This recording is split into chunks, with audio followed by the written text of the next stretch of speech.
Hello, everyone. This is Vern Davis, and I am the host of Plant Profits. Plant Profits is proudly brought to you by Produce Global.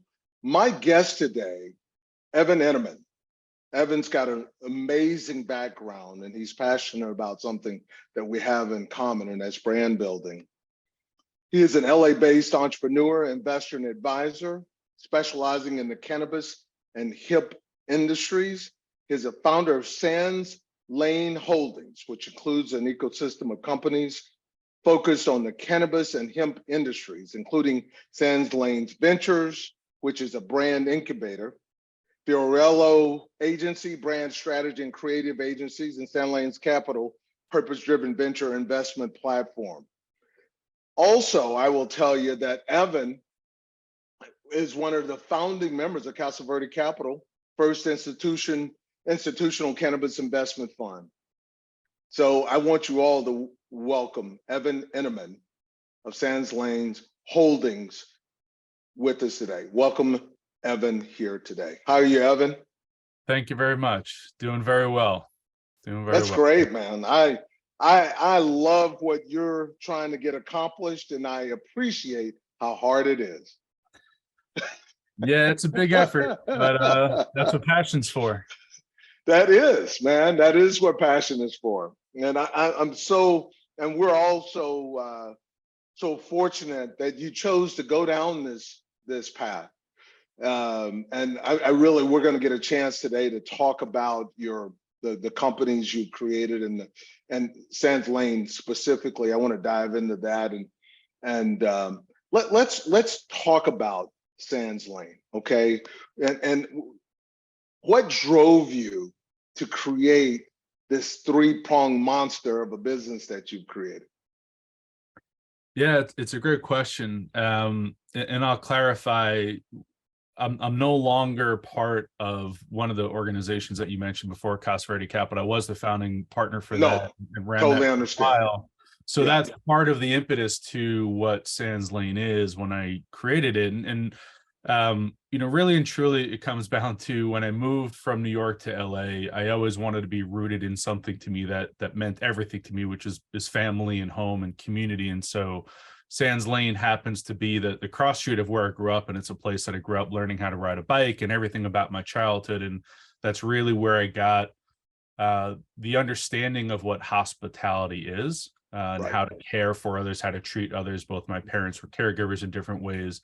And so Sands Lane came about from all these different experiences in my life in supporting early stage brands, entrepreneurs, and developing new ideas and concepts and bringing them to market. So it came out of necessity. You know, when I got into the cannabis space early on, I had spent a lot of time in music and entertainment and marketing and brand and hospitality and all these different places. And it just occurred to me very quickly that everything happening in cannabis at the time, this is 2013, 14, 15, was exactly the same of all the things that I was doing in the past. And it was just related to a different ingredient related to the product side, but also a culture that I had been around and close to and participating in for about 20 years of my life at that point.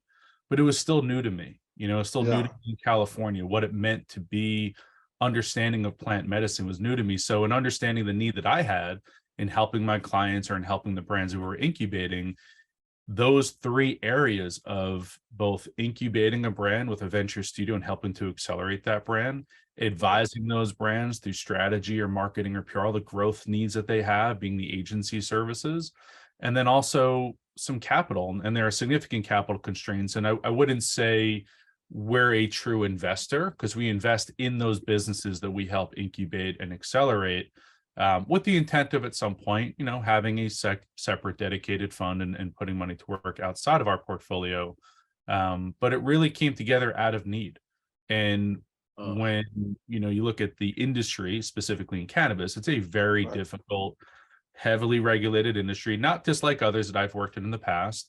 And it just takes a lot of energy and guidance and oversight to support someone. And so the way that I always think about it is 360. If I'm going to ever help advise anyone or give anyone guidance, I need to have lived that. So those three things that we're looking at is what all brands need. It's what we need. So Yep. it's a reflection of the work we're doing, and to try and help others, we have these three categories to support them. And the last one that, we've not really talked about a lot, but when we talk about Sands Lane being a purpose-driven organization and an ecosystem of companies, it is that reason alone. And we have a foundation that we had gotten started a couple years ago and have started to put it in place in earnest.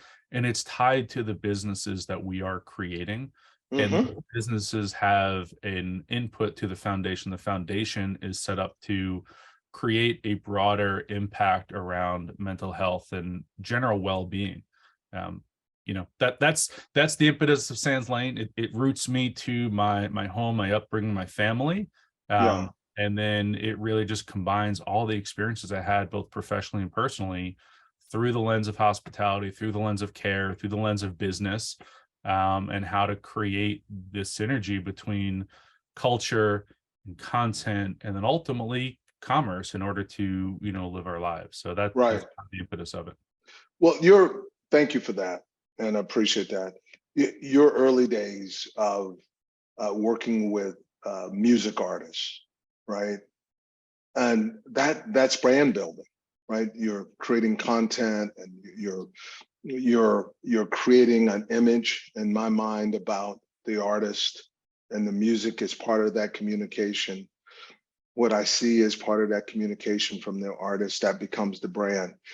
So look, I came from consumer products, and we spent every day building brands and defining what's the identity of that brand, and what is the communication to the consumer, and what are the principles of a brand, and what are the consumer expectations of those consistencies that need to be in place, right?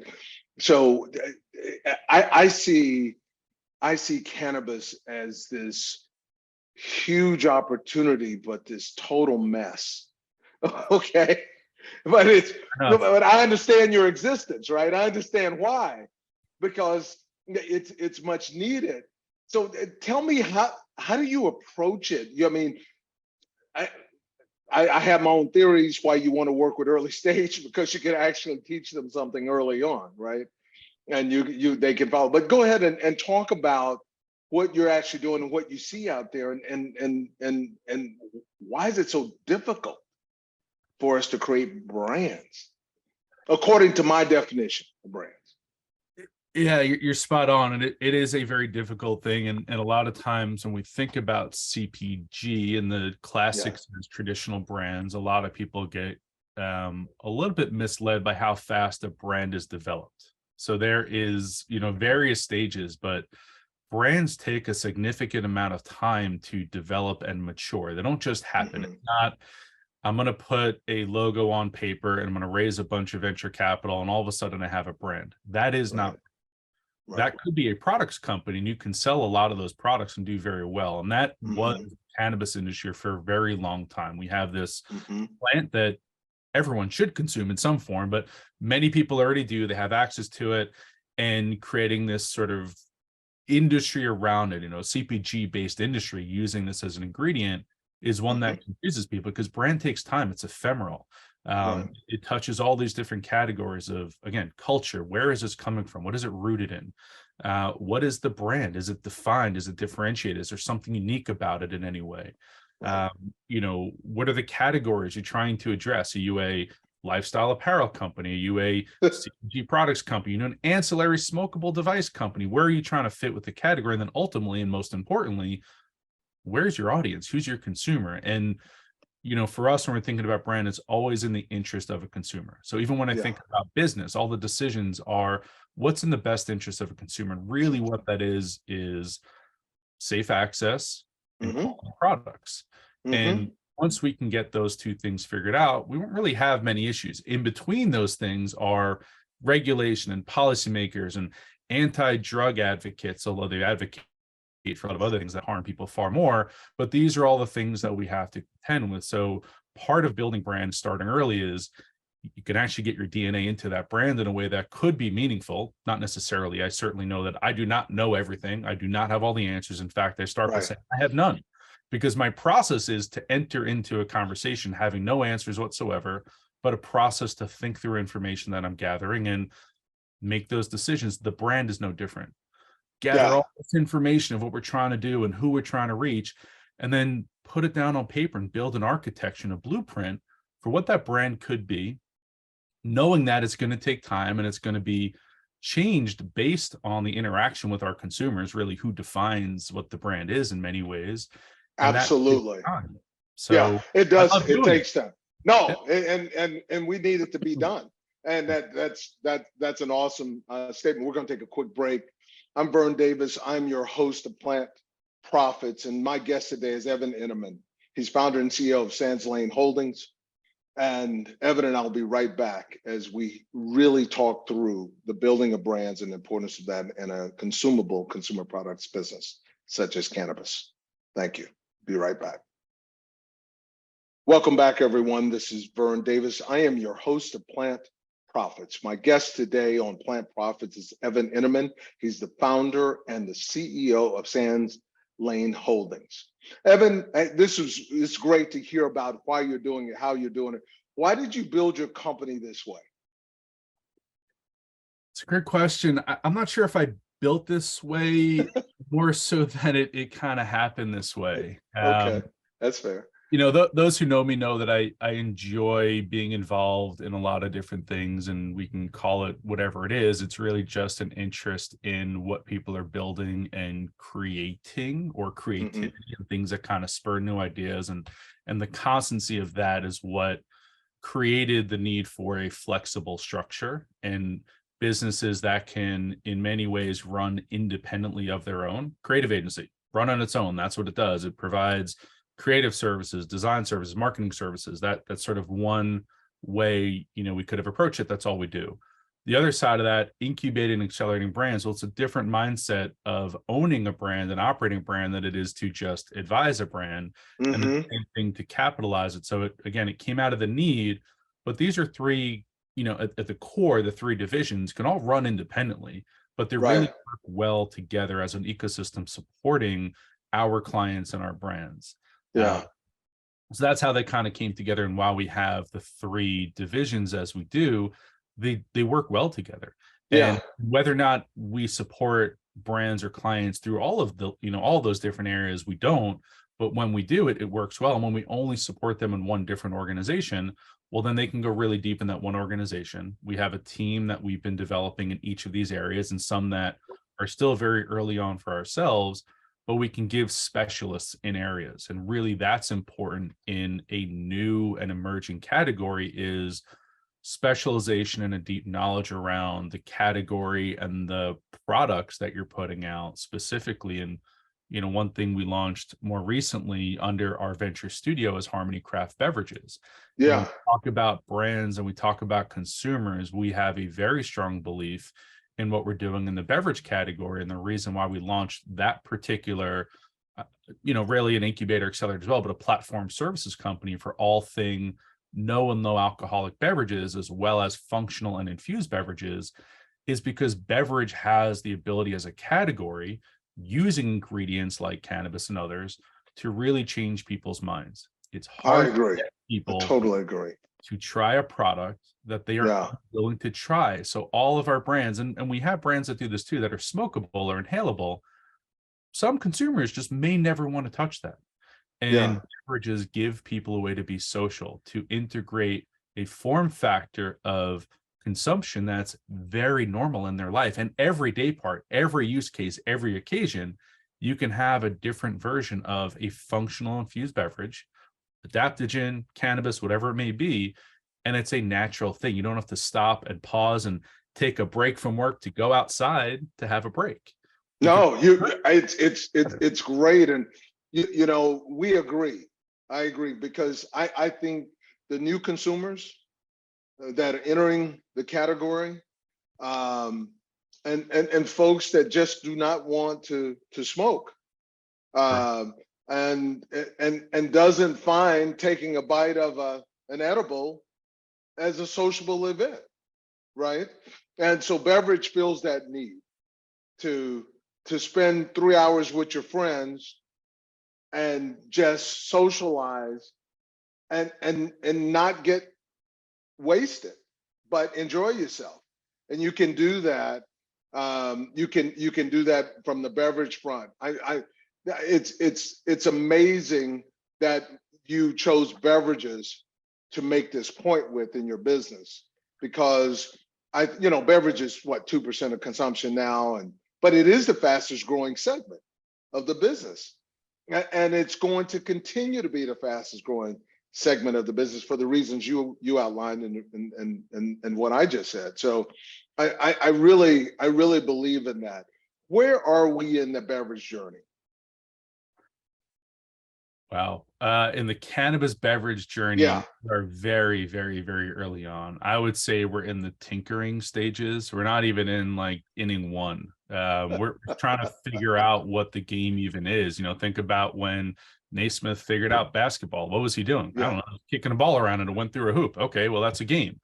Same kind of thing with cannabis beverage right now. There's been a tremendous amount of innovation in the last couple of years. When we started looking at it in late 2018 or a little bit before that, there were no real brands. There was no real consistency. People were just putting product in liquid because we had consumers that wanted value-based products that got people very, very high, if you will. And that wasn't something we were looking to do ourselves. Other brands can do that, but our view has always been quality ingredients. That's why we have craft in the name of Harmony Craft Beverages. It's really around quality and experience. And so looking at what that means for most consumers, that is not a high dose, high potency experience. That is a lower dose sessionable experience, like what they're used to with other functional beverages, be it alcohol or otherwise. So it is the most difficult category to make money in, not even in cannabis, in general. It is a very heavy, immovable product with very low margin. But when we talk about brand and brand building, again, this is where do things touch our lives and how do brands develop in our lives? And beverage gives us that ability to touch people's lives in many, many ways, whether it be at music festivals or at their dinner table or with, friends at a gathering, or really walking down the street where you don't need everyone to know your business and you can be consuming what you need to have ever processed to be a little bit happier, a little bit more calm, whatever the balance is you're looking to get, it allows you to do that. And I feel very strongly that if beverage does not become 50% of the category, it will not reach the mainstream and have mainstream appeal, because it's so hard to get new consumers if you're not using beverage. I'm not biting a gummy bear and giving you half. That's why it just doesn't work. Experience. It doesn't. But if we can cheers to a really nice beverage that reminds us of the things we like. Remember, nostalgia is a big part of brand building. So if for some reason I had this incredible moment and I cheers with a glass of champagne, but I really don't want to drink alcohol, I don't want to drink as much, what am I cheersing with? A glass of water?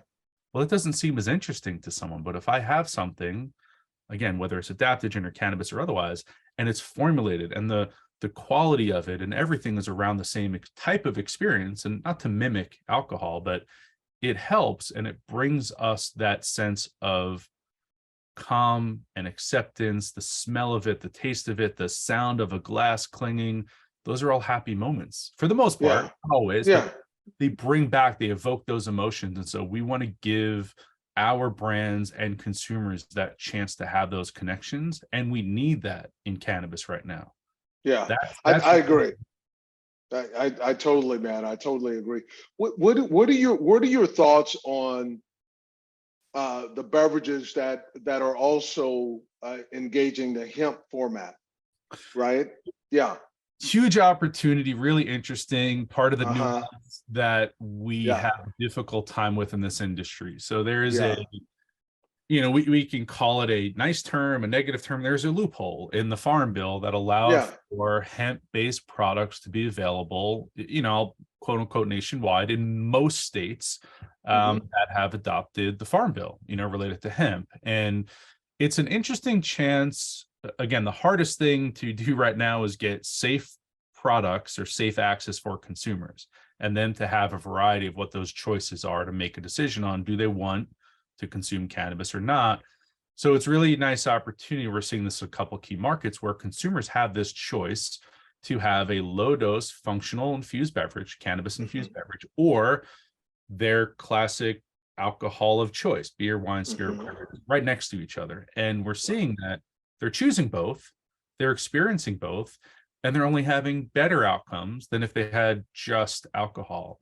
So I think it's a really interesting time. I know there's a lot of concern around, I'm not going to say legacy, but investors and operators in the cannabis space who have put in hundreds of millions of dollars, billions of dollars into regulated cannabis to very quickly Yes. see, and it's not unregulated, but a far less regulated hemp-based product in the market, essentially undermining everything you've just spent 5 to 10 years trying to build. I don't see Yeah. it that way. I don't see it that way either, because if I focus on what you're really trying to do, you're really trying to build a value-based business, a Yes. business that creates value. Guess what creates value? Brands. So if I have beverage X in the THC channel, okay, because look, when you're dealing with beverages and consumable products, you have channels of methodologies how to get to the consumer, right? And then I have a channel of the same X made with hemp, say in this case, going through a different channel. Aren't I opening my brand up to more consumers? Yes. Right. And so when things change in the highly, when it's really legal everywhere to consume THC, if I have 10,000 points of distribution on X and there, and I got 1,200 in THC, and now I can have it every THC everywhere, haven't I helped build a brand? It absolutely helps. I mean, there are definitely some business execution challenges with that, given the Absolutely. capital constrained environment. How do you split your business in two? Because to your point, Yeah. different distribution channels, you have two different businesses. They could be Yeah. almost the identical product, but now you have two businesses to operate, and you need to fund both businesses. You need to resource and support both businesses. And so brands have to now make some decisions around where are they spending their effort. But to your point, consumer access is the most difficult and the most important thing right now. So if you're worried about building your brand, find the access points. And I think that's what's driving this. And I understand why there's some challenges and there's some internal conflicts in companies about this. We're going to take a quick break and we'll be right back. And we're going to talk more about this and dig into some things that are really important to you. And I think that'll be quite interesting. My guest today, Evan Eneman. He is the founder and CEO of Sands Lane Holdings. Having an engaged conversation here about beverage and building brands. And looking forward to the next segment. Hey, welcome back, everyone. This is Vern Davis. I am your host of Plant Profits, and Plant Profits is brought to you by Produce Global. My guest today is Evan Eneman. He is the founder and CEO of Sands Lane Holdings. Evan, we just had this discussion by beverages.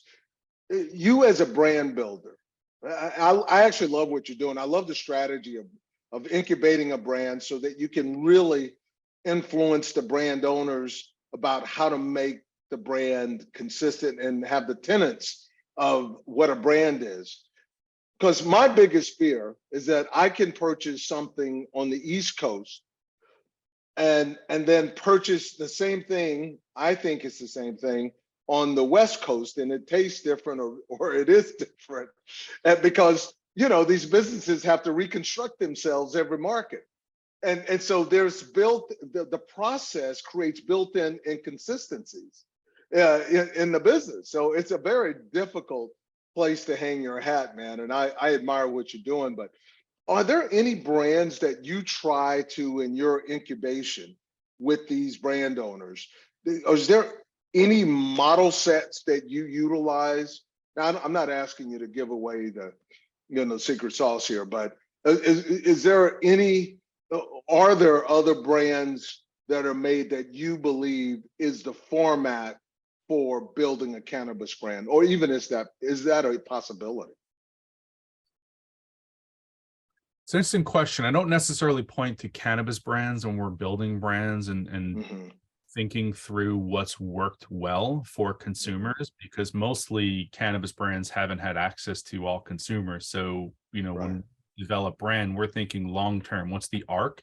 How far are Right. we going, and who's done that well? So Right. we'll generally point to an Apple or a Patagonia or a Ben and Jerry's or companies like those that we've seen this long arc of organizations that have taken or created things within a culture, meant something to a culture, and then had Right. that long arc where they really do create an impact. So that's where we generally focus, is outside of the cannabis industry. There are certainly many high quality cannabis brands. I know you had on your show not too long ago, Christy from Kiva, and there too, Yeah. Yeah. people think Kiva like, oh, it launched last year. No, that's 13 years in the making. That's really what brand building is, in your backyard, in your garage, wherever you are. Right. So it takes time, but there's no one key, hey, look at this brand and replicate it. That Right. you can't do that in CPG. Again, when you're selling something and you have the capital resources to do it, you can figure out that model. It is, you can gamify it, but that's, again, not the brand. The brand, it's harder. It takes more time. So there's no, here's the template we use. Yeah, structurally, there's an architecture, there's Hmm. parts of it, a lot of similar research depending what we're doing, especially with beverage and category. But really, it is a unique process to develop the visual identity, the brand architecture, and what the brand stands for, the ethos. When we were developing Mollis, which was the first brand from Harmony Craft Beverages, it was really around, what do we want new consumers to experience? We want them to experience something of really high quality, something sessionable, something with a high Hmm. quality premium base and a live resin infusion. So they understand there is a harmony between the flower and the fruit, in this case, apples and cannabis. And Yeah. a lot of these things come from, and really it is meant to be a very light, uplifting, sessionable, almost community based experience where you can gather together or go out on your own and take a hike and have your mollusk with you because it's light and refreshing. So that brand is meant to be part of your everyday life. And that's unique. A lot of cannabis brands, they're not really part of your everyday life. They're part of your end of day ritual or whatever that point of day it is. Yeah. And that's it.